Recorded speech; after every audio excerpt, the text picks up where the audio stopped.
Hello everyone. आज हमने जो है सॉल्यूशन चैप्टर का लेक्चर 8 किया, जिसमें हमने पिछले क्लास में हमने देखा था कि टेम्परेचर बढ़ेगा तो वेपर प्रेशर बढ़ेगा, और वेपर प्रेशर बढ़ेगा तो जो के का वैल्यू है यानी जो इक्विलिब्रियम कांस्टेंट है वो भी बढ़ेगा। वो तो आज के लेक्चर में हमने यही देखा कि देखिए जो वेपर प्रेशर जो है वो जो है मतलब अमाउंट ऑफ लिक्विड या शेप ऑफ कंटेनर इस सब पे कोई डिपेंड नहीं करता, वो सिर्फ और सिर्फ एक चीज़ पे डिपेंड करता है, वो है टेम्परेचर। हमने जैसे पिछले क्लास में देखा था कि जो इक्विलिब्रियम कांस्टेंट है वो डायरेक्टली प्रोपोर्शनल है वेपर प्रेशर के, और हम लोग को पता है कि जो केपी है वो सिर्फ और सिर्फ कब चेंज होगा, जब टेम्परेचर चेंज होगा।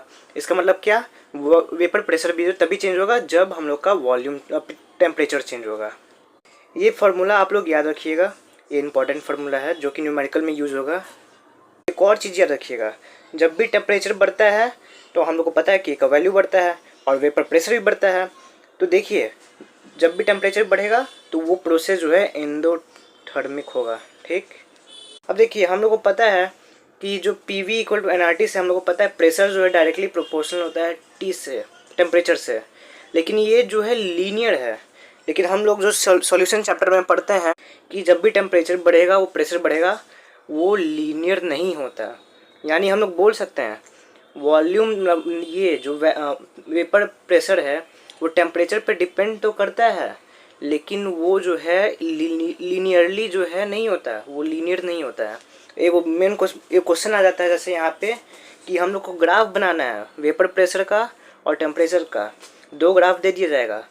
देखिए वेपर प्रेशर टेम्परेचर का हमने अभी जस्ट पढ़ा कि टेम्परेचर जो है मतलब वो लीनियर, मतलब यहाँ पे पीछे पढ़ा लीनियर नहीं होता है।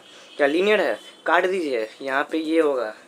और चीज़ याद रखिए, जैसे कि दो कंटेनर है, दोनों में मॉलिक्यूल है, एक में मॉलिक्यूल के बीच में जब फोर्स ऑफ अट्रैक्शन कम है, फोर्स ऑफ अट्रैक्शन कम होगा तो वेपर जो है मतलब वेपर में जल्दी कन्वर्ट होगा, क्योंकि बॉन्ड जल्दी टूटेगा, इसलिए जो है उसका वेपर प्रेशर भी ज़्यादा होगा।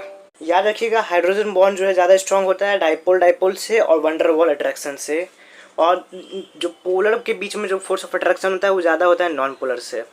और नॉन पोलर मॉलिक्यूल है तो जो जितना बड़ा साइज होगा उतना ज़्यादा फोर्स ऑफ अट्रैक्शन होगा, नॉन पोलर मॉलिक्यूल में हम बोल, ना कि पोलर मॉलिक्यूल में। अब आते हैं फिजिक्स पे, लेक्चर 6 पे, इलेक्ट्रोस्टैटिक्स पे। हमने आज कुछ नया तो सीखा नहीं, लेकिन हमने बहुत सारा क्वेश्चंस किया।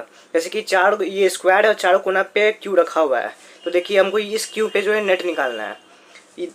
पॉजिटिव पॉजिटिव यहाँ पे रिपेल करेगा, पॉजिटिव पॉजिटिव यहाँ पे रिपेल करेगा। अब देखिए यहाँ पे जो है डिस्टेंस चेंज हो गया, यानी यहाँ पे एफ का वैल्यू चेंज होगा, फिर यहाँ से भी एफ निकालेंगे, लेकिन ये L/√2 याद रखिएगा, डिस्टेंस जो है L/√2 होगा। अब इसका रिजल्टेंट हम लोग निकाल लेंगे आगे।